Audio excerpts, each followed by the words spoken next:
Hello दोस्तों, तो हम लोगों ने स्टार्ट कर दिया था origin of life. Origin of life इसके बारे में हमने आपको लास्ट टाइम पे बेसिक्स बता दिए थे और बेसिक में हमने बता दिया था कि टोटल 6 थ्योरी हैं हमारी ऑरिजिन ऑफ लाइफ के लिए, जिसमें लास्ट जो थ्योरी है बायोकेमिकल ऑरिजिन ऑफ लाइफ, जिसको ओपरेंट एंड हेल्डेन ने दिया था और सपोर्ट जिसको किया था मिलर और यूरे, अर्नोल्ड यूरे, ठीक है, स्टैनले मिलर। तो मिलर यूरे के एक्सपेरिमेंट पर इसको प्रूव किया गया था। तो इसी को हम आगे बढ़ाएंगे स्टेप बाय स्टेप। तो इसमें हमारा जो फर्स्ट है कि जो हमने आपको बताया भी था कि बिग बैंग जो थ्योरी थी वो एबेल लेमेट्रे ने दी थी और इवोल्यूशन जो टर्म था, एवोल्यूशनरी जो टर्म था या एवोल्यूशन जो टर्म था वो हार्वर्ड स्पेंसर ने दिया था। तो अच्छे से समझना, बिग बैंग हाइपोथेसिस जो एबेल लेमेट्रे ने दी थी, हम आपको इसके नोट्स भेज चुके हैं। आज जो पढ़ रहे हैं उसके नोट्स भी अभी हम क्लास के बाद भेजेंगे आपको। तो एवोल्यूशन जो टर्म था वो हार्वर्ड स्पेंसर ने दिया था। द वर्ड एवोल्यूशन मीन्स अनरोलिंग और अनफोल्डिंग टू रेवल मॉडिफिकेशन। तो हम यहाँ पे बात करेंगे फादर ऑफ एवोल्यूशन की, वो एम्पिडोक्लस हैं। तो दो चीजें समझ लो। सबसे पहले एवोल्यूशन जो टर्म था, evolution term given by Harvard Spencer, Harvard Spencer, और फादर ऑफ एवोल्यूशन जो है उनको हम एम्पिडोक्लस कहते हैं। सेकेंड हेडिंग होगी फादर ऑफ एवोल्यूशन एम्पिडोक्लस।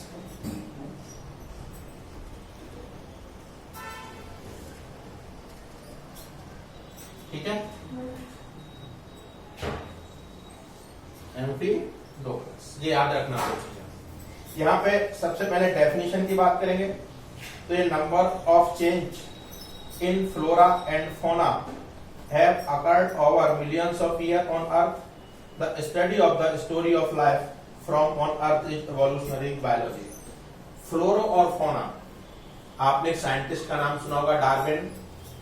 तो डार्विन जब वर्ल्ड सर्वे टूर पर निकले थे और गैलापागोस लैंड पर पहुंचे थे, गैलापागोस लैंड जिसको हम वेस्ट इंडीज का पार्ट कह सकते हैं, वहां पे जाके इन्होंने कुछ स्पेशल टाइप के बर्ड्स और स्पेशल टाइप के फ्लावर देखे। तो फ्लावर या प्लांट्स को उन्होंने फ्लोरा टर्म यूज किया और जो स्पेशल बर्ड्स थे उनका नाम उन्होंने फौना किया, जिनको हम डार्विन के फिंचेस के नाम से भी जानते हैं। वो इसी चैप्टर में आगे आएंगे। तो वहां पे जो देखा तो वो उनके जो कैरेक्टर थे बाकी जगह के जो फ्लावर या बर्ड्स थे उनसे डिफरेंट थे। तो ये एक एनवायरमेंटल एडेप्टेशन था जो केवल वहीं पर देखा गया। इसके लिए फ्लोरा और फौना टर्म यूज होता है। आगे origin and development of organism is called evolution.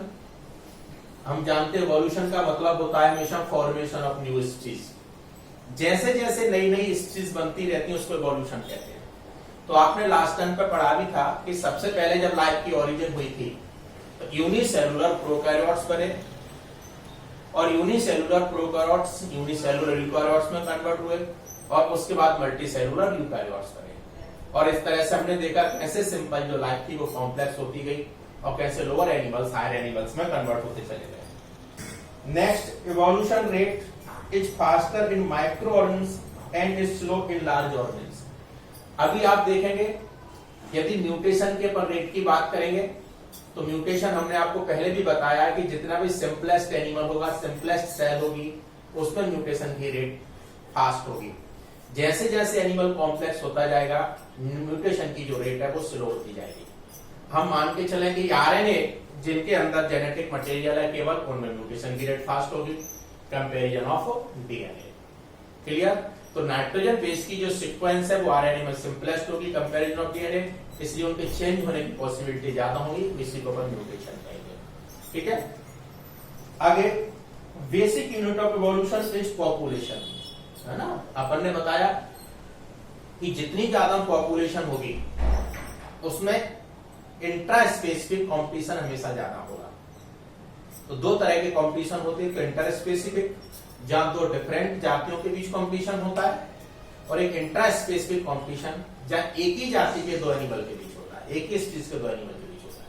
तो हमेशा याद रखना, एक ही स्पीशीज के दो एनिमल के बीच जब कॉम्पिटिशन होगा तो हमेशा टफ होगा, क्योंकि दोनों की जो बेसिक रिक्वायरमेंट है वो सेम होगी।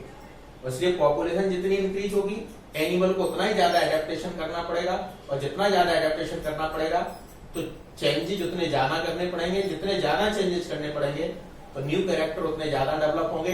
इसी को हम कहेंगे evolution. Clear? Evolution is a slow, continuous and irreversible process of change with never ends. जो हमने बताया कि जो चेंजेस होते हैं वो स्लोली देखने को मिलते हैं। तो एवोल्यूशन कभी भी फास्ट नहीं होता, एवोल्यूशन हमेशा स्लो होता है, इरिवर्सिबल होता है। आगे scale nature, bedrock nature proposed by Aristotle according to the simple organisms at bottom of ladder and complex organisms at the top of the ladder।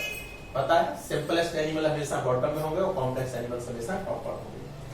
According to scientist there are 3 evolutionary process. सबसे पहले दिया cosmic evolution या cosmozoic theory. तो cosmic evolution जिसको हमने आपको बताया cosmozoic theory के नाम से, इस नाम से बताया कॉस्मोजॉइक थ्योरी के नाम से। तो इसको आप ऐसे समझेंगे, हमारी अर्थ पर time to time other planet से कुछ कॉस्मस आते रहते हैं, अंतरिक्ष यात्री रिसर्च के लिए आते होंगे, किसी एक्सपेरिमेंट के लिए आते होंगे, और वो अपने साथ कुछ ऐसी चीज लेकर आए जिनसे लाइफ की ओरिजिन हुई। इसको हम कॉस्मिक इवोल्यूशन कहते हैं। तो जो यूनिवर्स के बारे में जो बात करते हैं, अपन कॉस्मोलॉजी की बात करते हैं। फर्स्ट थ्योरी कि कॉस्मस से लाइफ की ओरिजिन हुई है। सेकेंड है पैनस्पर्मिया थ्योरी। तो हमने कॉस्मोजॉइक और पैनस्पर्मिया को लगभग एक ही माना था, आप अलग अलग भी पढ़ सकते हैं। पैनस्पर्मिया थ्योरी, पैनस्पर्मिया थ्योरी का मतलब जो कॉस्मस आए वो अपने साथ कुछ स्पोर्स लाए, और वो स्पोर्स अर्थ पर छोड़ दिए गए या रिलीज कर दिए गए। चूंकि उन स्पोर्स से लाइफ के ओरिजिन के लिए, लाइफ फॉर्मेशन के लिए इस अर्थ पर फेवरेबल कंडीशंस अवेलेबल थी, इसलिए उन स्पोर्ट्स से लाइफ की ओरिजिन होगी। इसको हम ऐसे भी कह सकते हैं कि यदि हम बात करें मून सॉइल, चांद से जो मिट्टी लाई गई है उसकी, अर्थ की सॉइल की बात करें, मंगल ग्रह की बात करें, और चौथा हम कह सकते हैं एक मीगी मेटेओराइट पिंड, एक उल्का पिंड था जो 1719 में यूक्रेन में गिरा था। यूक्रेन जो कि रशिया का पार्ट था पहले, अब एक अलग कंट्री है। जब इन चारों की केमिकल एनालिसिस अपन ने की तो देखते हैं मोलिब्डेनम जो है सभी में एक जैसी होती है। तो इससे इस वाली बात को भी प्रूफ होती है जो हमने आपको लास्ट टाइम पे बताई थी कि सभी प्लैनेट्स का ओरिजिन किसी एक ही मैटर से हुआ है। ठीक है, तो जो स्पोर्स थे भले कॉस्मस के द्वारा अदर प्लैनेट से लाए गए हों, लेकिन चूंकि हमारी अर्थ पर उन स्पोर्स से लाइफ फॉर्मेशन के लिए जो कंडीशंस चाहिए वो फेवरेबल थी, इसलिए लाइफ की ओरिजिन हो गई, जिसको हम पैनस्पर्मिया थ्योरी कहते हैं, जहां पर लाइफ को स्पोर्स से माना गया है। कॉस्मोजॉइक थ्योरी जहां पर लाइफ को कॉस्मस अंतरिक्ष यात्रियों से माना गया है। फिर chemical evolution of origin of life, जो हमने आपको लास्ट टाइम पे भी बताया था, जो केमिकल्स होते हैं उन केमिकल से लाइफ की ओरिजिन हुई। तो बायोकेमिकल ओरिजिन ऑफ लाइफ को हमने 3 पार्ट्स में डिवाइड किया था, कीमोजेनी, बायोजेनी, कोएगनोजेनी। कीमोजेनी का मतलब आपने देखा मीथेन, अमोनिया और हाइड्रोजन।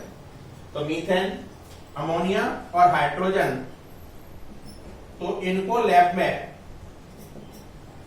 2:1:2 में लेकर मिलर और यूरे ने सिंगल स्ट्रैंडेड वाला आरएनए बना दिया, आरएनए फॉर्म कर दिया, इसलिए first world is RNA world. Clear आ रहा है ना समझ में?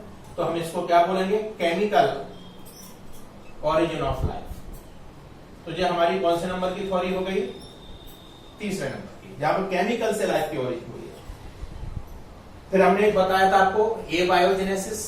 ए बायोजेनेसिस जो थ्योरी है आप समझो जहां पर लाइफ को अपने आप माना गया है, और इसमें बहुत सारे साइंटिस्ट आते हैं, एरिस्टोटल भी आते हैं, हर्बर्ट स्पेंसर भी आते हैं, ठीक है। तो आपके एरिस्टोटल हो गए, स्पेंसर हो गए, वॉन हेलमोंट हो गए। तो अपन वॉन हेलमोंट से स्टार्ट करते हैं। वॉन हेलमोंट ने, अच्छे से सुनना, वॉन हेलमोंट ने जो लाइफ के बारे में बताया वो चूहे के बेसिस पर बताया।